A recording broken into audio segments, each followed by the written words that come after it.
অরূপ, যদি এমন হতো 208 তৃণমূল কংগ্রেস পেত, যদি এমন হতো অভিষেক ব্যানার্জির আগে বলা সমস্ত ডায়লগগুলো বাস্তবায়িত হতো, তাহলে কি অরূপ চক্রবর্তীর এই নৈতিকতা, বিবেকটা হঠাৎ দুয়ারে জেগে উঠতো? তখন যদি এটা বলতাম তাহলে কোরিলেশনটা এইভাবে সাথে সাথে ড্র হতো, তাহলে টিকিট পাইনি তাই জন্য ছেড়ে দিয়েছে, বা দল বিব্রত হতো। এখনো তো তাই হচ্ছে, মানে এখনো তো সেই আজকে তো সেই ইকুয়েশন দাঁড়াচ্ছে না। আজকের সমস্যাটা অন্য। আজকের সমস্যাটা হচ্ছে রোগী জানে তার শরীর খারাপ হয়েছে, রোগী জানে তার ওষুধ প্রয়োজন, চিকিৎসার প্রয়োজন।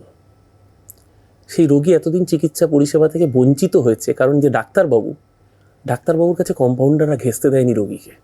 রোগীটার নাম তৃণমূল কংগ্রেস, ডাক্তারের নাম মমতা ব্যানার্জি, আর মমতা ব্যানার্জি গেটের বাইরে যারা ডান কান বাকান, ডান হাত বা হাত অজুহাত ছিল, সেই কম্পাউন্ডারদের জন্য দলটার ধ্বংস হচ্ছে। সেই কম্পাউন্ডারগুলো পালিয়েছে সবার আগে।